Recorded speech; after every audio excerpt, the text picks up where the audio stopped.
पहले के राजा महाराजा एक से अधिक रानियां रखते थे। दोस्तों, आपके मन में भी कभी कभी ये आता होगा कि इसके पीछे क्या कारण रहा होगा। तो दोस्तों, हम ऐसे 6 कारण आपके लिए लेकर आए हैं जिनसे पता चलता है कि क्यों पौराणिक काल में राजा महाराजा एक से अधिक रानियां रखते थे। सबसे पहला कारण है, पौराणिक काल में युद्ध वगैरह होते रहते थे और युद्ध में बहुत सारे लोग मारे जाते थे, मृत्यु होती रहती थी, राजाओं की भी और राजकुमारों की। तो राजा को सदैव ये डर लगा रहता था कि कहीं उसका वंशवृद्धि उसकी रुक ना जाए, इसलिए वो अधिक से अधिक पुत्र प्राप्त करने की चेष्टा करते रहते थे। एक ये कारण था। दूसरा, जब भी कोई राजा युद्ध जीतता था तो वहां की रानी सुंदर स्त्री को उठा लेते थे, हरण कर लेते और उसको अपनी रानी बना लेते थे। ऐसा बहुत होता रहता था। तीसरा कारण है दोस्तों, विलासिता या रसिक स्वभाव के कारण। विलासिता या रसिक स्वभाव के कारण दोस्तों, कुछ राजा विभिन्न प्रकार की औरतें रखना चाहते थे अपने विलासी स्वभाव के कारण, और ये वजह थी कि उनको एक से अधिक रानियां रखने की जरूरत महसूस होती। अगला कारण है,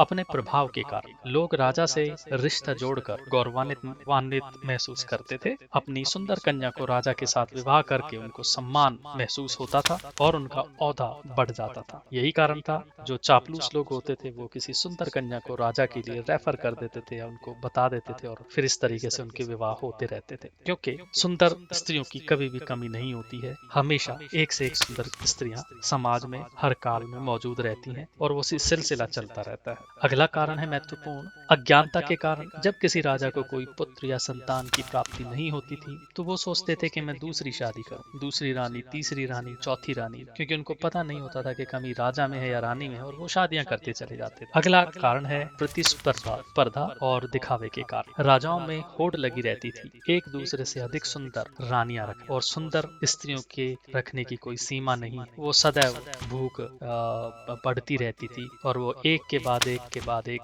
सुंदर स्त्रियां प्राप्त करने की चाह उनको एक से अधिक विवाह करने पर मजबूर कर। दोस्तों, ये थे कारण। आपको कैसे लगे? आप सहमत हैं, नहीं सहमत हैं? कमेंट करके जरूर बताइए। धन्यवाद।